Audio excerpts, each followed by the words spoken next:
நீங்க கொடுக்கறது உண்மையான சான்றிதழா அப்படின்னு சொல்லி வெரிஃபை பண்ணிட்டு தான் உங்களுக்கு கொடுப்பாங்க. அதுதான் 1 வாரம் 10 நாள் ஆகும். அந்த 1 வாரம் 10 நாள் ஏன் பொறுக்க முடியாம அவங்க என்ன செய்றாங்க, உடனே வேணுமாங்க. எனக்கு ஒரு சர்டிஃபிகேட் வேணும்னா எனக்கு நாளைக்கே வேணும், முக்கியமான வேலை இருக்கு, நான் கொண்டு போனா தான் காலேஜில் சேர முடியும் அப்படிங்கிற ஒரு பட்சத்தில் அதுக்குத்தான் காசை கொடுக்குறேன். காசை கொடுத்து உடனே எனக்கு கொடுங்க, ஒரு செட்டு சர்டிஃபிகேட்டோ இல்லை ஜாதி சான்றிதழோ கேட்டு அதை உடனே கொடுங்க சொல்லி காசை கொடுத்து உடனே வாங்கிடுறேன்.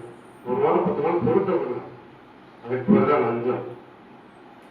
அதே போல டிரைவிங் லைசன்ஸ் எடுக்க போகிற இடங்கள்ல ஆர்டிஓ ஆஃபீஸில் என்ன செய்வாங்க, ஒரு லைசன்ஸ் ஓட்ட தெரியாமல் இருக்கான், லைசன்ஸ் நமக்கு தேவைப்படும் எடுத்து வச்சுக்கோம்.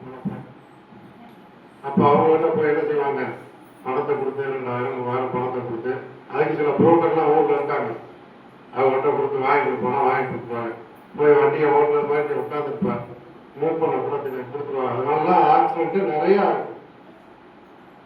ஆக்சிடென்ட் வந்து நிறையா ஆகிறதுக்கு காரணமே அதுதான்.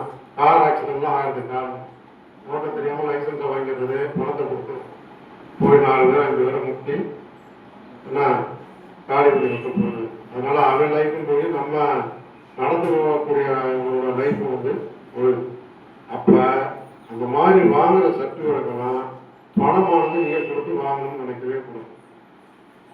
சரிங்களா? என்ன பணமானது கொடுத்து வாங்கின எந்த ஒரு ஆஃபீஸ்க்கு போனாலும் சரி, காலாகாலத்தில் அதுக்கு அப்ளை பண்ணி என்ன உங்களுக்கு தேவைன்னு பட்டுச்சுன்னா அதை அப்படியே அப்ளை பண்ணிட்டு 1 வாரம் 10 நாளில் அதை வாங்கி வச்சுருங்க. உடனே போய் வாங்கி கொடுத்தாங்க என்ன செய்வாங்க, காசை கேட்பாங்க. நீங்களும் 4 தடவை அலையுமே அப்படின்ட்டு என்ன செய்வீங்க, காசு கேட்கணும் கொடுக்கணுங்கிற எண்ணம் உருவாகும். இந்த மாதிரி உருவாக விடக்கூடாது. இதை யார்கிட்ட சொல்லணும், நீங்கள் உங்கள் தாய் அப்படின்ட்ட உங்கள் அண்ணன்கிட்டையோ தம்பியர்களையோ தங்கச்சிகள்கிட்டையோ சொல்லணும்.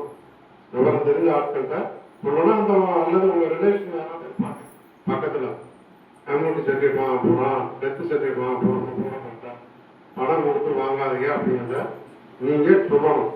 5 விளையாது 50 வளையுமா?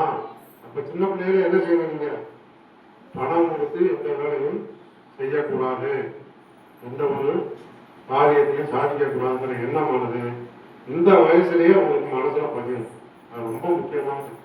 எந்த சூழ்நிலையும் நானாக தான் இருக்கிற எண்ணம் வந்து உங்களுக்கு வரணும்.